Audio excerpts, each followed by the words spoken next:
Welcome to You Should Know, a series about the things you should have been taught in high school, but weren't. In each episode, we'll dive into a topic that's important to understand and easy to implement into your life.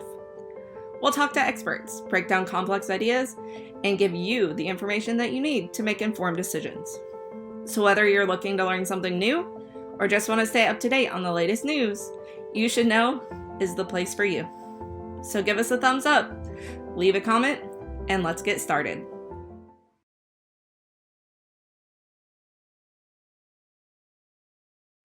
We're going to get started. I'm Danae Hicks with the Texas A&M AgriLife Extension Service. I serve Ellis County as the Family Community Health Agent.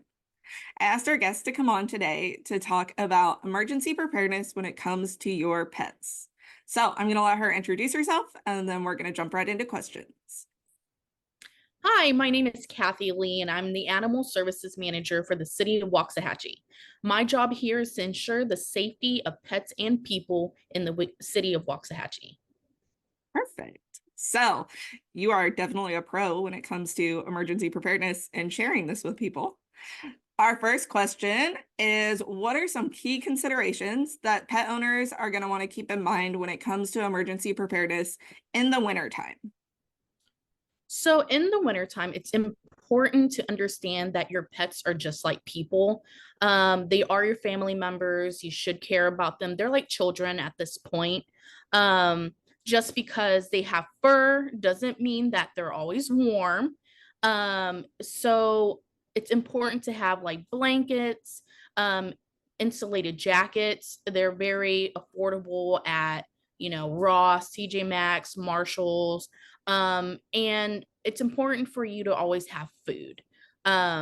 So like I said, you got to consider them as like people, because they are your family members.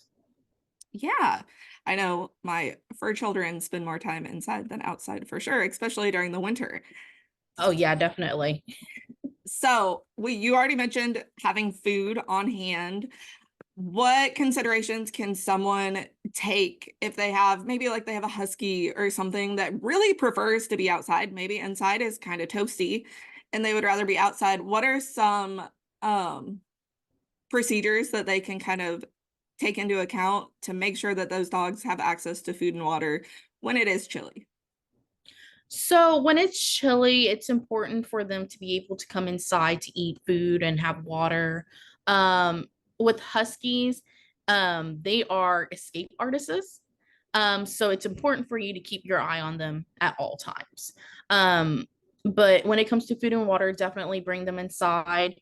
Um, Food can definitely attract wild animals, especially ones that are looking for food but can't find food because it's super cold outside, et cetera, et cetera. So it's important to keep in mind to have them come inside to eat. Even though it's toasty and stuff like that, they're just going to be inside for 5 to 10 minutes because they eat pretty fast. And then you can let them go back outside. All right, good to know. I have a German Shepherd that likes to come inside until it's too warm. And then he's like, no, I'd rather go out the back door and hang out on the back porch. So in emergencies, we're talking like maybe another snowmageddon hits, maybe we get an ice storm, maybe something like that. What items could a family include in an emergency preparedness kit for their pets?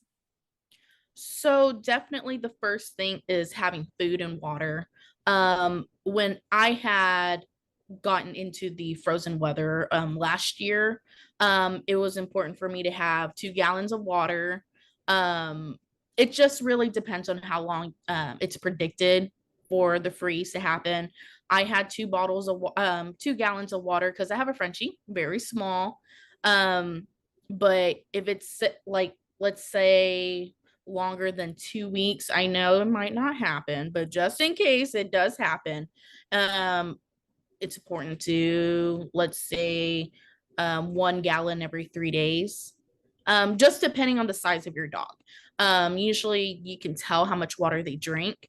And then with food, I typically preferred canned food, only because with dry food, let's say you have a leak, it can absorb water fairly quickly and it molds over a certain amount of time. So having canned food will prevent any of those issues. Also having insulated jackets, like I said, blankets, and that's pretty much all I can think of at right now. But just like with children, what would you provide to your children? Yeah. One thing I will say, and I am not as well versed as you, but our dogs have kennels just in case we would have to evacuate. Like if we Oh, have definitely. waters break or we just cannot be in the house for some reason and we had to go somewhere else. We have kennels, and luckily our dogs are fairly well kennel trained where Mhm. that's their home and they like to be there. Right.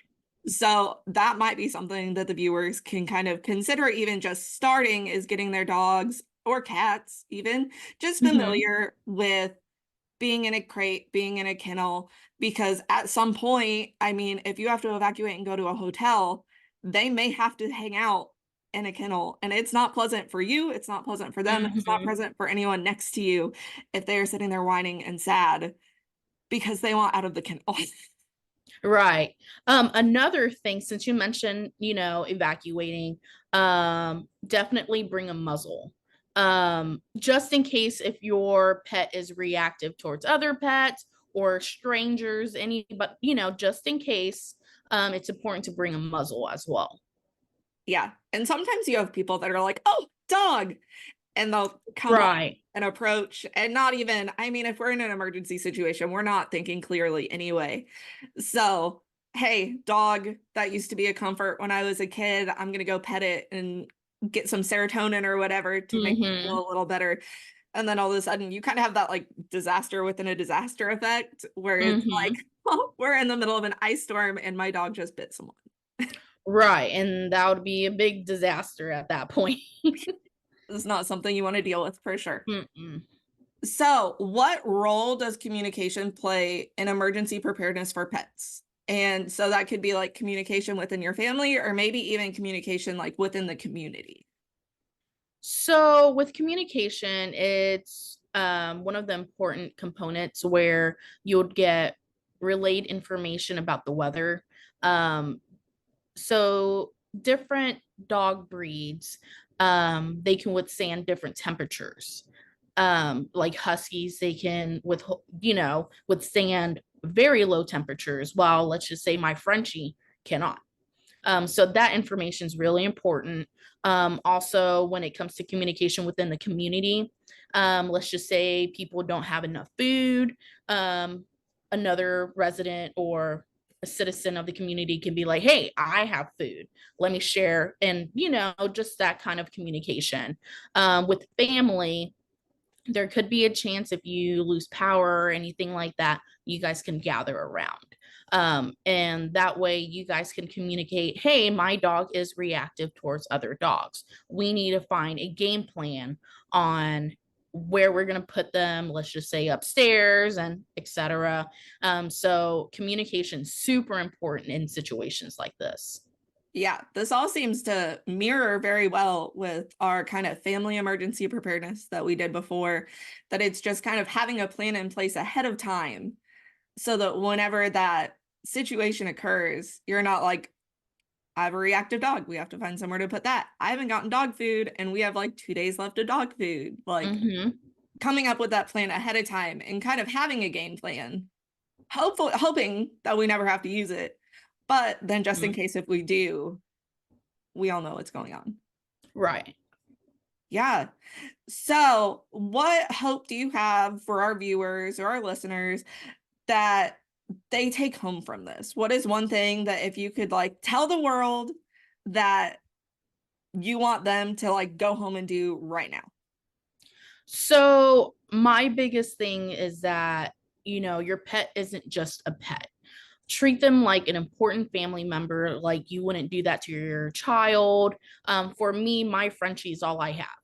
So, it's important for me to be prepared if anything were to happen. Um, like I said earlier, just because they have fur doesn't mean they can't get cold.